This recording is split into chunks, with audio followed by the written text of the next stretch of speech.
workshop to order for September 28th. We'll begin by reading that Los Alamitos USD will be implementing California Department of Public Health guidance, which no longer requires social distancing in public places. CDPH requires that unvaccinated individuals wear face coverings when indoors. Therefore, we request that unvaccinated individuals wear a mask covering while indoors. By physically attending this meeting without wearing a face covering, you are attesting that you meet the requirements of the CDPH's guidance for the use of face coverings. Thank you.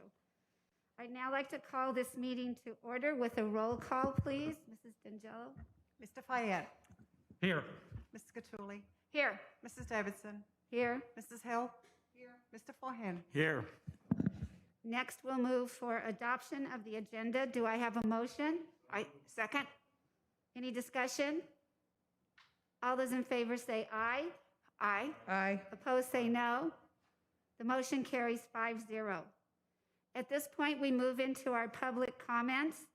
The board welcomes input from the public. This is the opportunity for community members to address the board on closed session items only. Public comments on all other agenda items or items not listed on the agenda will occur during open session at 6:30 p.m. Persons wishing to address the board should complete a speaker request card. Each speaker is limited to a maximum of 3 minutes. Public comment is limited to a total of 30 minutes. Comment cards can be submitted to the district office anytime after 9 a.m. and throughout the day of the board meeting, and will also be accepted at the start of the board meeting. A speaker may not relinquish his or her time to another. When addressing the board, speakers are requested to address the board from the podium, state their name, and adhere to time limits. The board may not take any action or discuss any item not appearing on the posted agenda and cannot immediately respond to public action. Speakers are cautioned that under California law, no person is immune from liability for making intentionally false or defamatory comments regarding any person simply because those comments are made at a public meeting. I'd now like to call our first speaker, Joel Block.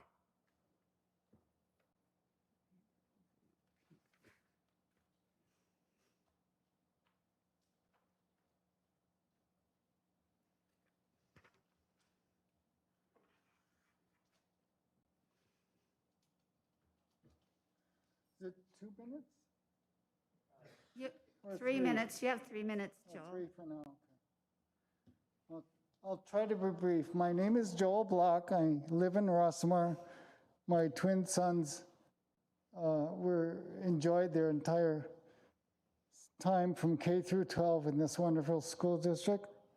And I thank the board for the opportunity to speak on the closed session issues. The primary issue that I'm speaking about is collective bargaining.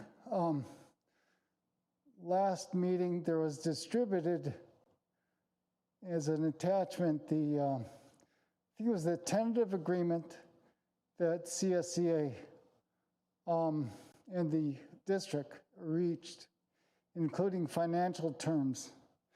As I read it, there was a 1.5 increase retro to July 1st of 2020 for active status employees as of the ratification, a 1.25 retro to July 1st, 2021 for active status employees as of ratification. Those are the only increases specified. There was a bonus of 2% not added to the salary scale. There were some adjustments that I'm not clear about in terms of the employee health benefit premiums that were listed, but talking only about this salary and the bonus, well, it's an improvement in salary to go from 0 to 3.75%. I looked at the numbers during that same time frame. Inflation went up 4%. And so I'm an experienced collective bargaining negotiator on both union and management. I have a specialty law degree from NYU in labor management. I've represented everybody from management, Cal State University, to employees at the studios, the writers. My suggestion is, I know you're limited by the budget and what the state provides. That's true. But you have to lean over backwards. And when I bargained representing management, Cal State, I leaned over backwards to be creative how to spend the money, especially creative in inducing the employees to come forward with suggestions. One way, when you have one-time money, which you do have now, one way to extend them one-time monies, spend it on something that's going to invest in the employees, such as an educational benefit. That when the employees get more money that they have freedom to spend on their educational choices, that helps them maximize their future earning power. So it has a multiplier effect. You have to always think about multiplier effects on one-time money. That was my suggestion. Thank you. Thank you, Joel. We have no further speakers at this time, so we'd like to move on to our we'll move on to our workshop, and Dr. Pulver, would you like to introduce Mr. Wenkart, sorry. I would. Thank you, Madam President, esteemed members of the board. As many of you are well aware, we have transitioned to trustee areas, and we went through a relatively lengthy and really involved process with nearly 30 to 40 public community meetings in that process. The law does require that when the census data is released, that any elected agency that has trustee areas or districts must review their maps and take a look at the census data to ensure that we're still within the minimum thresholds of, as you'll hear our legal counsel talk about, the 10% deviation within each. So tonight is just, we asked our attorney to go ahead and explain to the board and really the community who is present or wishing to engage in this process to learn and understand the timelines that we have to embark upon this mandate. I believe everything has to be completed by towards the end of March of next year. So with that, I'm going to turn it over to our legal counsel, Mr. Ron Wenkart, to go ahead and explain briefly the process for the board. Well, thank you for that introduction. I appreciate it very much. It's really a pleasure to be back here. It's been a couple of years since I was here when we went through the California Voting Rights Act process. This process is a little bit simpler.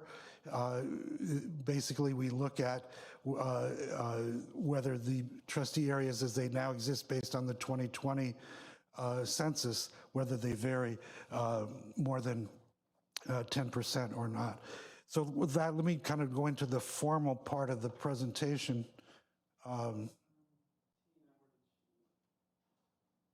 So I'll kind of just give a little bit of brief introduction as we get ready for the presentation. It's a much more streamlined process. It's just a matter of every 10 years looking to see whether you're still in balance, your trustee areas are in balance. And since we haven't gotten the information back yet from the demographer, we should have that back maybe within the next month. The results were out late this year because of COVID. So they came out in August, and then California takes about a month to make some adjustments based on California law. And now the demographers are looking at it. And the demographers are really overwhelmed because everybody's doing it at the same time. Plus, we have some districts that are transitioning to trustee area elections as well. So we'll have to be a little patient with the demographers to give them an opportunity to catch up. So with that, I'll go into the more formal presentation. Good afternoon, members of the board, Superintendent Pulver. It's a real pleasure to be here. Let me start by saying that after the November 2022 elections, all 5 members of the board will be elected from trustee areas. Each member has to reside within that trustee area, and only the voters in that trustee area will be able to vote for that board member. The elections are staggered with 2 board members elected in one election and 3 board members elected at the next election. So as you go through that cycle, you'll complete that cycle with the 2022 election, and all of the board members will be elected by trustee area after that 2022 election. As I mentioned earlier, the federal and state law require that the trustee areas be equal in population. They cannot vary more than 10%. This is kind of a recognition that it's impossible to draw them so that they're exactly the same. So if you had a population of 10,000 and you're going to try to divide it into 5 and make every trustee area 20,000 people, it's hard to do that exactly, given that you have to draw the lines along census blocks and so on. So the courts have adopted a 10% rule, so if it's within 10%. And when we drew them 2-3 years ago, when we went through the process, we tried to take into consideration, we didn't want to be too close to the 10%, hoping that, when the results come out for the 2020 census, you'll still be under the 10%, and you may not have to make any adjustments. And as the superintendent mentioned, the education code requires that you adjust the boundaries every 10 years following the results of the census. And I mentioned that the census results have just come out at the end. There's a statutory deadline of March 1st, 2022. They haven't pushed back the deadline, even though the results came out late. So it's a little bit rushed. It's going to be a little compressed. And so the demographers are going to be, if they seem a little stressed, that's why, because they've got each of the companies that do this work, and there's not that many companies that do this work, have quite a few clients, quite a few districts that they're working with. And if you don't meet the deadline, if the board fails to meet the deadline, it goes to the Orange County Committee on School District Organization to make the adjustments. But they would much prefer, I'm sure, that this board makes those changes. So the demographer will look at the census data. He'll give us a report, let us know if there's been any shifts in population or growths in population, and whether districts need to make adjustments. So we should have that within the next month. We should know the answer to that question. So if it is within the 10% range, then you're not required to make any boundary changes. You can keep the boundaries as they are for the next 10 years until 2030, or you may make adjustments if you wish. If it's not within the 10% range, then you're required to make adjustments. We'll have to have the demographer propose some maps.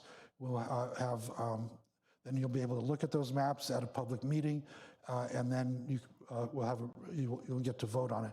So there's no, if you recall the process 2-3 years ago when we went through the transition, there was 4 public hearings that were required, and we had community hearings.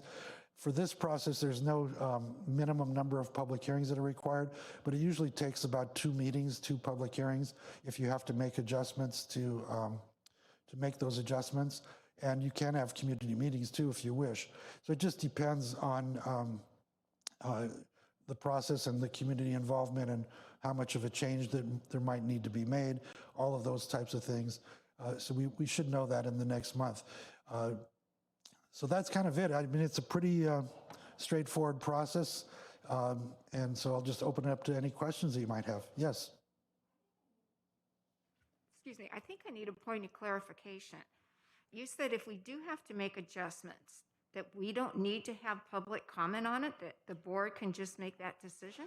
No, well, there's not required to have a public hearing, but typically we do have usually 2 public hearings, but the education code doesn't require it, but we recommend it because you want community input. You don't want people to feel like they didn't have any say, and the process goes a lot smoother if you get people involved and let them have their say. But there's not like when you transitioned into the trustee areas, it was required that you had 4 public hearings, and then we had community hearings in addition. So our recommendation would be, at least 2 public hearings, and then see how it goes. If you need more public hearings, you can have more public hearings, but keeping in mind that there is a March 1 deadline. So there's not that just makes much more sense, because I think that's a pretty important thing to do within any I would area, agree. whether it's city council, school district, or whatever. I would agree. You want the community to be involved.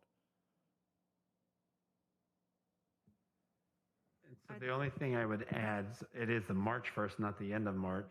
And as Ron had shared, any district or city entity or municipality who is already elected by districts or trustees has to go through this. So as he shared, the demographers have a very tight window between, because the data has just been released from California, and having to go through this process for all those agencies before March 1st. So, but we secured our demographer early in the summer, and with Ron, so we will be well poised to be able to go through this process should we need to make any changes. Yeah, in past years, the data was released in March. This time it was released in August, so that's what's really compressed the time frame.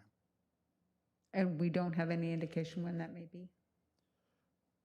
When we will get the when we data will from the get ours. demographer, Yeah. I think Well, we're hoping in a month, within the next month, we'll be able to, they'll have that data, and then we'll pass that on to you. so. We hope probably by the end of October. Yes, we're hoping by the end of October.